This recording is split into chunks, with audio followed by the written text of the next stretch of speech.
Hello friends, I am Balaji. Hope you all are excellent.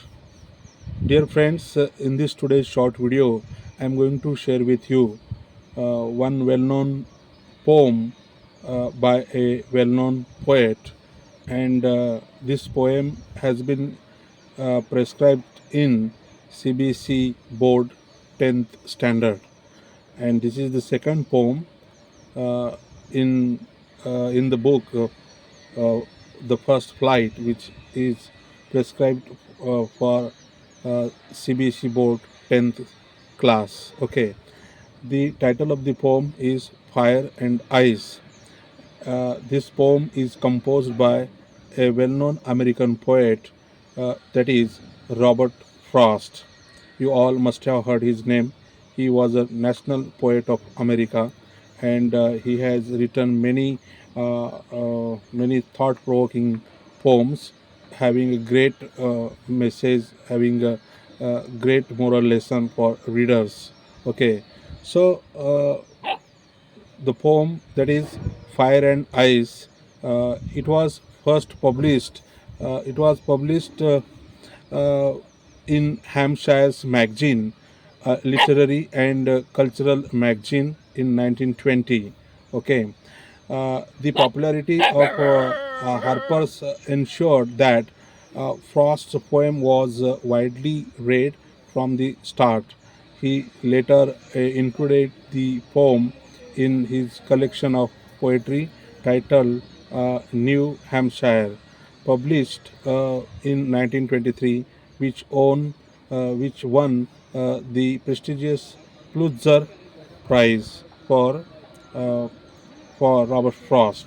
Okay, so this was about publication of his poem Fire and Ice.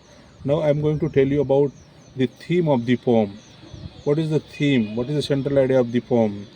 The destructive power of human desire and the inevitable end of the world brought on by either fire, that is passion or desire, or ice. Uh, ice is here represented. It represents what? Hatred, indifference. Okay, hatred or indifference and desire are the themes of Robert Frost's poem Fire and Ice, and the poem examines the possibility that either extreme emotion or total indifference could bring about the end of the world. Right here, fire and ice symbolize uh, desire and hatred. Okay, now I will tell you in short the summary of the poem. uh, Fire and Ice is only 9 lines long poem, but it manages to pack a lot into a compact space. The poetic speaker, or the speaker in the poem, introduces two contrasting points, right? And those two contrasting points are of view held by different groups of people. The poem does not identify who the people are specifically, but only notes that some believe the world will end in fire, while another group believes that it will end in ice. Right? As I said, ice here symbolizes hatred or indifference, and fire here symbolizes it stands for strong desire, extreme desire, greed, avarice, etc. Okay. The speaker then considers each of these points of view and decides that though they side with the group that believes the world will end in fire, they also realize that ice is an equally destructive force that could just as easily lead to the end of the world. Okay, so this was a brief summary of the poem Ice and Fire, or Fire and Ice. Okay, in this short poem, the poetic speaker describes 2 points of view on how the world might end. Okay, that is destruction by fire or destruction by ice. The poem is usually read symbolically with fire and ice representing desire and hate. Okay, respectively, desire and hate, respectively. Two concepts that are mentioned within the poem. The poem features a compact structure using a tight rhyme scheme and loose poetic meter, with a result that is both informal and memorable. Readers and critics have made Fire and Ice into one of Frost's best known poems, appreciated for its simple but vivid figurative language and apocalyptic tone. Okay. Frost may have been inspired by sources like the 14th century Italian poet Dante Alighieri's epic poem Inferno, which describes a hell of fire and ice. These are possibilities. Okay, we are not sure whether he was really inspired by these works or not. Okay, now I will tell you the meaning of the poem. Like many poems, Fire and Ice contains deeper meanings symbolized by the images it discusses. In other words, the poetic speaker does not literally mean that the world will end in fire or ice. Instead, these elemental forces represent the idea of destruction in the world. People differ in their opinions about what will cause destruction of the world or even its ultimate end. These disagreements are succinctly referenced by pointing to the fire group and the ice group as well as to the speaker's own opinions. Right. The poem suggests that one thing is for sure, no matter which side one takes, destruction is inevitable. In the end, the speaker tells us either desire or hate is equally likely to end the destruction, cause the destruction. Right. A desire represented by fire can lead to destruction through the through the unchecked accumulation of things, material things, or through the drive to gain something at all costs. Okay, yet hate represented by ice can also lead to destruction by tearing apart bonds between people. Understood?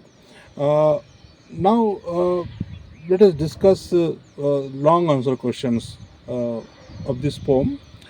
The first question is discuss how extreme behavior can hasten the end of the world with respect to fire and ice.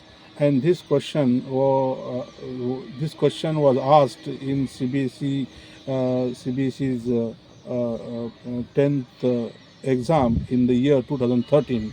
And the answer of this question goes like this: Fire symbolizes desire, and ice symbolizes hatred, as I said in the summary. Desire is a kind of intense love or want that focuses people on getting and possessing and acquiring. Okay, our society is full of people who spend their lives working to get a bigger and better TV, a more stylish car, or a more extravagant house. This kind of desire can lead people to destruction in the form of bankruptcy or even broken relationships. Right.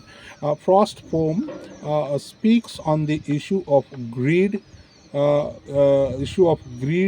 corrupting people and even society. Right. The power of hate, which is symbolized by ice, is just as great as desire. It is not less than desire anyway. Okay, while desire consumes quickly, hate produces a shy yet restrained devastation. For instance, hate is the root cause of racism and war. It can linger in people's mind for lifetime. Moreover, it consumes the the hater even more than the person hated. Okay, uh, it thus ruins lives of both the one hated and the one hates. Right. Now we have another question, another long question, the poem "Fire and Ice" can the poem "Fire and Ice" carries with it very deep thematic ideas. Elaborate on these darkest traits of humanity. Okay, this could be a question for long answer in board's exam. So the answer of this question would be like this: past presents the two of the darkest traits of humanity, the capacity to hate and the capacity to be consumed by lust or desire of the two. Okay, he attributes the greater of the two evils is desire, in giving desire the foremost position with regard to the destruction of the world. Frost is providing a powerful statement on the subject of greed and jealousy, saying that above all trait of humanity that is most likely to lead to its demise. Okay, desire represents the greatest problem that attributes to the cause of the war. Frost then attributes hatred with the same capacity to do harm. Okay, however, he lessens the relative importance of hatred, but uh, still presents it as a having the ability to lead to the destruction of the world if it were to happen for a second time. Understood? So these were two long answer questions. There is one more long answer question. It is like this: the poet presents two reasons which will lead to the destruction of the humanity. What values do you garner from the two possible causes provided by him? Okay, the answer of this question would be like this: the poet provides and deals with two possible causes for the end of the world. He points more towards the emotional and sentimental side of the issue. As for him, fire denotes deep passion and burning desire, while ice is highlighted for its icy cold and hatred side of the emotions. He favors both the arguments and says that either the deep burning passion or the cold hatred and jealousy factor will push the people to walk on the path of destruction. Right. The poet is sure of this destruction of humanity. He first talks about the destruction because of fire, and in case this fails, then ice will end the world. The love that people have for one another will turn into hatred in a race of climbing up and out to do one another. People will tend to hate each other, and these negative emotions will become so strong that it will surpass all the love and lead to the destruction of humanity. Okay, there is one more long question. The question is like this: how will the world end? Support your answer with scientific explanation. Okay, and this question was asked in board's exam in 2014. So the answer of this question would be like this: according to the scientists, the two reasons for the destruction of the world will be either a fiery core or the ice age. Right. These are the predictions given by the scientists. Okay. Uh, some scientists believed that the world would be incinerated from its fiery core, while others were convinced that coming ice age would destroy all living things on on the earth's surface. In other words, either the deep heat or fire under the earth beds will lead to natural calamities like volcano eruptions and earthquakes and tsunamis, which will one day end the world, or the melting of ice from the snowy mountains due to global warming will shrink the world. As a result, one day the entire world will die of the icy water. Frost thus tries to warn people against the two greatest problems facing humanity, and the consequences of human vices with an increased effectiveness. My dear students, I hope I was able to explain the poem satisfactorily to some extent, and I also hope that you will learn something new from this video. Thank you so much for watching this video till the end. We will meet soon in the next video. Please don't forget to like and subscribe to the channel if you like the video, if you find the video informative and knowledgeable. Thank you. Bye bye.